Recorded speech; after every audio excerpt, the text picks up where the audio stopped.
그리고 오늘 그 강의 주제의 그 본격적인 이 진행에 앞서서 지난 시간에 다 미처 다뤄드리지 못했던 부분 살짝 설명을 드리고 넘어가도록 하겠습니다. 정비 사업의 각 진행 단계별로 이 투자자들께서 신경 쓰셔야 될 부분들이 좀 달라질 수밖에 없겠습니다. 그런 부분들을 이제 짚어드릴 텐데 가장 초기 단계가 뭐 이 단계가 되겠죠. 구역 지정 전후 단계일 것입니다. 가장 이상적인 것은 그래도 정식으로 구역 지정은 된 이후에 그 시장에 진입하시는 것이 좋겠습니다만 요즘에 이 재개발 시장에서의 추세가 구역 지정 직후에 한꺼번에 프리미엄이 다 올라버리기 때문에 좀 적은 예산을 갖고 계시는 분들은 도무지 방법이 없어져 버리는 그런 폐단이 있습니다. 그래서 사전적인 투자도 고려는 해보셔야 되겠습니다만 그만큼 신경을 더 쓰셔야 되고 앞으로 일어날 수 있는 리스크에 대해서 미리 대비를 하시면서 투자를 하셔야 되는 겁니다. 2단계는 광고에 가장 취약한 단계입니다. 아무것도 이루어진 것이 없는 상태이기 때문에 오히려 역설적으로 모든 게 가능할 것처럼 착각할 수밖에 없는 그런 단계이고 광고에 너무나도 취약한 단계인 것입니다.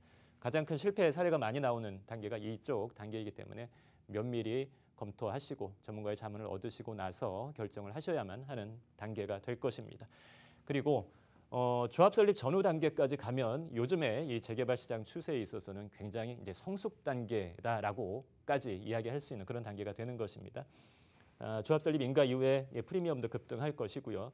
또 그 전까지 조금씩 거래가 되던 매물들도 어느 누구도 이제 매도하려고 시장에 내놓지 않게 되는 그런 상황이 벌어집니다. 그리고 최초에 좀 일찍 들어가셨던 분들도 사실 정확하게 내 투자 기간을 어느 정도 끌고 가겠다라는 검토를 못 하셨던 경우가 많을 텐데 조합 설립을 하게 되면 점점 이 사업에 대한 윤곽이 그려지기 때문에 내 전체 투자 기간을 어느 정도로 이끌고 나가겠다라는 부분 다시 한번 짚어보셔야 되는 그런 시기가 될 것입니다. 그리고 후반부라고 할 수 있는 사업시행 인가 단계. 사실 이 단계까지 가면 프리미엄이 굉장히 높아지기 때문에 가격에 대한 분석을 굉장히 잘 하셔야 되겠죠. 일반 분양가와 신축 시세에 대한 분석을 하셔서 내가 지금 이 정도의 프리미엄을 지불하고 매수를 하더라도 입주 이후에 추가적인 내 자산 가치 상승이 가능하겠는가를 면밀하게 분석을 해보셔야 될 것이고 주로 실거주를 목적으로 하는 분에게 더 어울리는 그런 시기다라고 생각을 하시면 되겠습니다.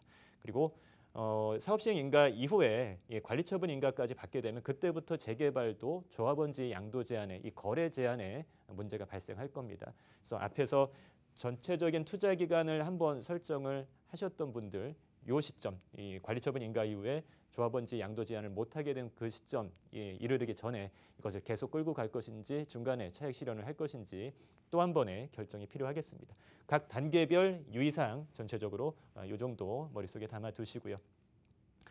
그리고 재개발 초기 단계에서 항상 이 논란이 되는 부분이 이 부분이 되겠습니다. 정비구역 지정 전에 한번 진입을 하시려는 분들이 많다 보니 어떠한 요건을 갖춰야만 정비구역 지정이 될 수 있을까 늘 반복되는 문제이고 늘 빼놓으셔서는 안 되는 문제이겠습니다. 일단 주거환경정비법, 도시및 주거환경정비법 상에서는 이제 하부에 상당 부분의 내용을 위임을 하고 있습니다. 그래서 시행령을 먼저 보셔야 되는데 시행령 상에서는 일단 규정을 하고 있는 것이 노후불량 건축물의 수가 전체 건축물 수의 3분의 2 이상이어야 합니다. 이 노후도 3분의 1을 만족시키는 것이 여러분들 생각처럼 쉽지가 않습니다. 앞선 그 한남 뉴타운이 이 구역 지정이 될 때도 한남 뉴타운 전체 5개 구역 중에서 노후도를 만족시킨 구역은 단 한 곳도 없었습니다. 그럼에도 불구하고 재정비 촉진 지구였기 때문에 재정비 촉진에 관한 특별법에 의해서 별도로 예외적으로 통과를 시켜준 것이었죠. 하지만 이제는 그런 제도가 적용이 되지 않기 때문에 더 엄격해졌다라고 보시면 됩니다. 그리고 하부에서 서울시 조례에서도 규정을 하고 있는 것이 있죠. 규모는 10,000제곱미터 이상의 구역이어야 하고 과소 필지 40% 이상 또 주택 접도율은 40% 이하여야 되고 호수 밀도는 60 이상이어야 하는 이런 조건들을 추가로 만족시켜야만 하겠습니다.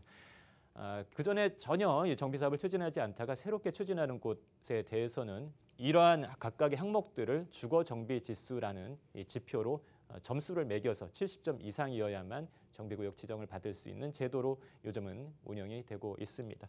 근데 이러한 물리적인 요건들을 만족시킬 수 있을 만한 지역인지 아닌지 여러분들이 혼자서 판단하시기가 어렵기 때문에 이런 부분들에 대해서 이제 전문가의 자문을 구하셔야 되는 그런 대목이 될 것이고요. 또 하나의 팁으로서 말씀을 드리자면 똑같이 정비구역 지정 전 단계라고 하더라도 성격이 전혀 다른 한 발도 앞서 나갔다라고 규정을 지을 수 있는 그런 구역들이 있습니다. 도정법 제19조의 행위 제한이라는 항목을 보시면 아직 정비구역 지정 전이지만 기본계획을 공람 중인 정비 예정구역이거나 아니면 정비계획을 수립 중인 지역 중에서 선별적으로 3년 이내의 기간 연장한다면 추가로 1년 더 연장해서 건축물의 건축이나 토지의 분할을 제한을 할 수가 있겠습니다. 이 지역은 이제 곧 정비계획을 수립하고 정비구역 지정 단계까지 들어갈 가능성이 높기 때문에 사전적으로 투기 수요를 방지하기 위해서 행위 제한을 먼저 걸어버리는 것이죠. 여기에 해당되는 서울의 중심지의 그 몇몇 구역들이 현재도 있습니다. 똑같은 정비구역 지정 전 단계라고 하더라도 계급이 다르다라고 생각을 하시면 되겠습니다. 기왕이면 이러한 지역들을 먼저 좀 살펴보셔야 여러분들 투자에 도움이 될 겁니다. 자, 이번에 이제 오늘 큰 주제, 가장 큰 주제를 설명하기 위해서 여러분들이 사전적으로 알고 계셔야 될 부분. 사실 제가 2달간에 걸쳐서 이 도정법을 다 설명을 드렸기 때문에 익숙하실 겁니다. 익숙하실 거라고 믿고 강의를 하겠습니다. 26조에 공공시행자에 대한 내용이 나오죠. 시장 군수나 토지주택공사가 사업 시행자로 지정이 될 수가 있겠습니다. 토지 면적 2분의 1 이상 그리고 토지 등 소유자 3분의 2 이상이 원할 경우에 동의를 할 경우에는 공공시행자로 지정을 할 수 있는 제도가 이미 있었습니다.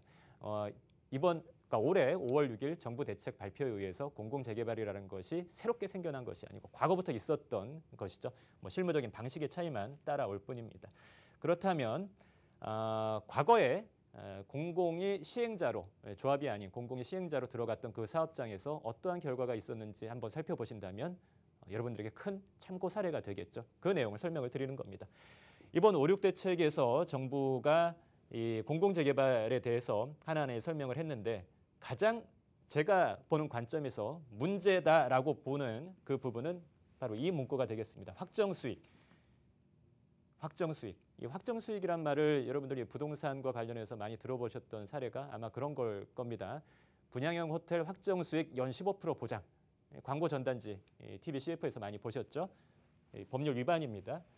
이 확정수익이란 말을 이렇게 함부로 써서는 안 됐는데 정부 보도자료에 이러한 문구가 들어갔다는 것 자체가 굉장히 문제다라고 이야기를 할 수밖에 없는 상황입니다. 왜 그런가 하면 과거에 정부가 자기 이야기를 지키지 못했던, 정확하게 구체적으로 이야기하면 토지주택공사가 공공시행자로서 그 정비사업의 재개발을 이끌었던 그 사업장에서 최초에 이야기했던 수익을 지키지 못했던 사례가 뻔히 있음에도 불구하고 이 5.6 대책 정부 자료에 확정수익이라는 문구를 쓴 것은 대단히 큰 문제가 아닐 수가 없습니다.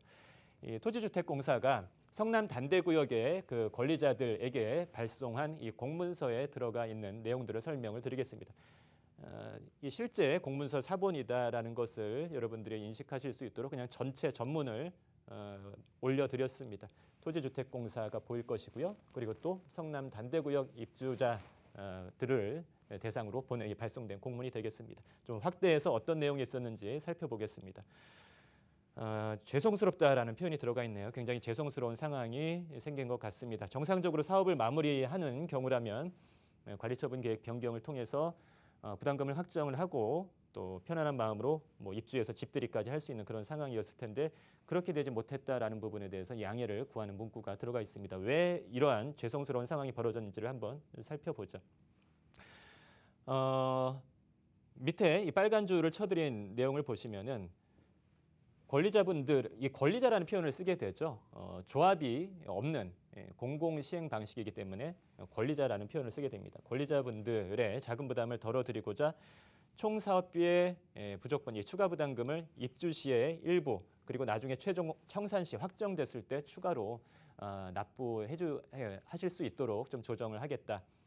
추가 부담금이 추가로 그러니까 그야말로 추가로 이제 발생하게 되는 죄송스러운 상황이 벌어졌는데 그걸 한 번에 다 달라라고 말씀드리기가 더욱 더 죄송스러우니 일부만 입주 시에 납부하시고 나중에 납부해 달라. 결국 가장 중요한 것은 예상치 못했던 추가 부담금이 발생했다라는 그런 내용을 담고 있는 것입니다. 그리고 왜 이런 내용이 벌어졌는지 그 주변 상황을 말씀을 드리자면 2005년도에 이 정비 사업을 시작해서 2008년도에 관리처분 인가를 받았던 구역이었습니다. 2008년도 다들 기억하시겠지만 금융위기가 벌어지면서 전체적인 부동산 경기가 꺾이고 분양도 제대로 안 되던 시기였습니다. 뭐 LH가 진행했던 사업이라고 해서 그 전체적인 국가 위기를 벗어날 방법은 없는 것이죠. 분양도 제대로 안 되고 그러면서 사업 기간이 지연되고 이자 비용이 늘어나고 그래서 당초에 목표로 했던 비례율을 지킬 수 없는 상황이 벌어졌던 것이죠. 이런 표현도 나오게 됩니다. 당분간은 분양가 이하로 여러분들이 이제 굉장히 불안해하니까 분양도 제대로 안 되고 내 재산권을 보호할 수 있을까 이런 걱정이 되다 보니까 좀 싸게 처분을 하시는 분들도 생겼던 것이죠. 그래서 LH에서 분양가 이하로 매도는 자제해 주십사 하는 표현도 들어가 있습니다. 사실 이거 그때 당시에는 법제화되지 않았습니다만 지금의 법률 규정으로 따져봤을 때는 부동산 거래 질서 교란 행위에 해당됩니다. 특정 가격 이하로 매도하지 말라라는 거. LH가 그런 말까지 할 수밖에 없었던 상황이었다는 것이죠. 정확하게는 최초의 비례율이 122%였습니다만 말씀드렸던 것처럼 2008년도 전후 분양 시장이 안 좋아지면서 사업성이 극도로 위축되는 것입니다. 10% 이상이 하락한 것이죠. 110% 아래로. 그리고 시간이 더 뒤로 가면 갈수록 106%까지도 비례율이 떨어지게 됩니다. 당초에 예상하지 못했던 그 개별 권리자들이 추가 부담금을 납부해야만 되는 상황이 벌어진 것이죠. 수천만 원에서 많게는 뭐 1억 원 가까이 납부해야 되는 그런 상황이 벌어지는 것입니다. 그 부분에 대해서 LH가 그 성남 단대구역의 권리자 분들에게 공문을 발송했던 그런 내역이 있는 것입니다. 자, 이러한 실제 사례를 통해서 봤을 때 사실 LH가 저 시절에 그러한 금융 그 경제 상황에서 부동산 시장 상황에서 저러한 방식을 취한 것, 결론을 내린 것은 절대 잘못된 일이라고 할 수는 없습니다. 사실 외부에서 일어난 경제 충격 때문에 그런 일이 벌어진 것이었기 때문에 뭐 그 누구도 피해 나갈 수가 없는 것이죠. 갑자기 이 사업 주변 여건이 안 좋아지면은 비례율을 대폭 떨어뜨릴 수밖에 없는 것이죠. LH 아니라 그 어떤 당사자가 와서 사업을 이끌었다 하더라도 마찬가지인 상황이기 때문이죠. 근데 문제는 이미 실제 사례에서 LH가 제시했던 그 비례율을 지키지 못했던 경우가 벌어졌음에도 불구하고 이번에 공공재개발을 발표를 하면서 확정 수익이라는 표현을 쓴 것 자체가 문제다라는 것입니다. 절대 써서는 안 되는 표현이 들어간 것이죠. 유사수 신행에 위반에 관한 법률이라는 것이 있습니다. 출자금의 전액 또는 이를 초과하는 금액을 지급할 것을 약정한다든지 경제적 손실을 금전이나 유가증권으로 보전하는 행위를 약정한다든지 인가받지 않은 기관이 마치 은행처럼 은행의 예금과 같은 느낌이 들도록 이러한 것을 보장하는 행위를 5년 이하의 징역 또는 5천만 원 이하의 벌금으로 엄하게 규제를 하고 있는 것입니다. 확정 수익이란 말을 함부로 써서는 안 되는 이유를 여러분들이 이해하실 것입니다. 전체적으로 여러분들에게 전해드리고자 하는 이제 메시지는 과거의 실패 사례를 보셨습니다. LH가 시행자로 나섰던 공공시행 방식의 성남 단대구역의 실패 사례를 보신 겁니다. 그렇다면 앞으로도 그와 유사한 실패 사례가 또 벌어질 수 있다는 것을 유추해 보실 수가 있겠죠. 따라서 공공 방식으로 무언가를 진행한다고 해서 여러분들에게 무조건 100% 안전한 수익성을 담보하지 않는다라는 생각을 꼭 염두에 두셔야 되겠습니다. 하지만 대부분 최근에 제가 시장에서 관찰한 바로는 정부에서 뭘 한다니까 무조건 안전할 것이다 라고 그냥 믿고 묻지도 따지지도 않고 달려드시는 분들이 너무나 많다라는 것을 제가 알고 있기 때문에 찝어서 다시 한번 실제 사례를 통해서 설명을 드리는 겁니다. 이럼에도 불구하고 나는 뭐 문제 없겠지, 나만은 잘 되겠지라고 그런 착각을 하셔서는 안 되겠습니다. 주택공급 활성화 지구라는 용어 이전에 좀 친숙하실 것입니다. 5, 6대책에 나오면서 이 공공재개발의 굉장히 중요한 그 키포인트 중에 하나이죠. 공공재개발은 장점도 있습니다. 여러 가지 인센티브를 받을 수 있는 도시규제 완화, 그리고 기부 체납 완화, 또 인허가 과정을 신속하게 간소화해서 빨리빨리 진행해 줄 수 있는 그런 내용들이 들어가 있겠습니다. 근데 어떤 사업의 경우에도 공짜로 이런 인센티브를 제공하는 일은 없습니다. 조합원 물량을 제외한 50% 이상을 공적 임대로 임대주택으로 다 환원을 해야 되는 것이고요. 그것만으로 끝나는 것이 아니고 투기 방지 대책도 별도로 들어가야만 하겠습니다. 이 투기 방지 대책이라는 것이 뭐냐면 조합 정관 변경일 이후에 취득한 조합원 입주권에 대해서는 관리 처분 시 주변 시세 수준을 적용하게 되는 것이죠. 누구나 재개발에 투자하시는 분들은 나중에 내가 이 조합원 분양가라는 가장 싼 가격에 분양을 받을 수가 있기 때문에 그 과정에서 만들어지는 시세 차익을 바라보고 재개발에 투자를 하는 것이죠. 하지만 이 공공재개발을 진행을 했을 때에는 나중에 진입하신 분들은 물건을 받을 때 조합원이라고 하더라도 주변 시세, 그러니까 주변 아파트 시세대로 그 입주권을 갖고 간다라는 것입니다. 투자의 의미가 전혀 없어져 버리는 게 되는 것이죠.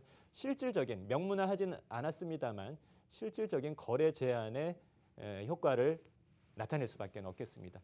재건축의 조합 설립 이후에 조합원지 양도 제한이 되는 거나 매한 가지로 공공재개발을 진행을 했을 때는 거래 제한, 실질적인 거래 제한이라고 하는 그러한 똑같은 문제가 발생할 수밖에 없다라는 부분 꼭 생각을 하셔야 되겠습니다. 이게 왜 문제가 되냐면 어떠한 투자 상품이 되었건 간에 내가 원하는 시점에 매도를 할 수 없는 법률상의 제약 혹은 실질적인 제약이 있다면 그 상품의 가치는 그만큼 마이너스를 시킬 수밖에는 없는 것입니다. 마이너스 요인이 발생하는 것이죠. 재개발 시장의 가격 구조를 놓고 한번 다시 풀어서 설명을 드리겠습니다. 얼마 전에 설명을 드렸던 염리 3구역의 507-15번지의 2016년부터 2018년까지의 프리미엄의 변동, 가격의 변동 그래프가 하단에 깔려 있습니다. 이 회색 선으로 표시가 되고 있는 가격의 움직임, 사업 시행 초기 단계에 한 5천만 원 수준의 낮은 프리미엄에서부터 시작해서 또 관리 처분 시점까지 약 4억 원에 이르는 높은 프리미엄까지 단계별로 후반부로 갈수록 더 많이 올라가는 이러한 방식이 과거 재개발 사업장의 프리미엄 형성 과정이었다면 이제는 그렇지가 않습니다. 조합 설립 전후 단계부터 시작해서 보시는 것처럼 이 파란색 점선으로 표시가 되는 높은 프리미엄이 형성되고 일정 기간 그것이 거의 비슷한 수준으로 유지되다가 나중에 관리 처분 시점 임박해서 다시 올라가는 그러한 가격 구조를 지니게 되는 것이죠. 사실 과거와 같은 가격 구조라면은 조금 더 장기 투자가 유리하기 때문에 중간에 매도하는 것에 대해서 크게 신경을 안 쓰실 수도 있겠습니다. 하지만 지금은 시장의 가격 구조 자체가 변해버린 것이죠. 관리 처분 전에라도 언제든지 내가 원하면 매도할 수 있는 가격만을 놓고 봤을 때 매도할 수 있는 그런 기회가 주어지는 것이 현재의 시장이라는 것입니다. 그러니까 재건축 대비 재개발만이 갖고 있는 장점인데 공공재개발을 선택을 했을 때는 이 중간에 매도할 수 있는 이러한 자유로운 거래의 하나의 옵션이 사라져버리는 것이기 때문에 상품 가치로서는 굉장히 떨어지는 그런 악영향이 오는 것입니다. 이런 부분까지도 좀 세세하게 따져보시고 투자를 검토를 해보셔야 되겠죠.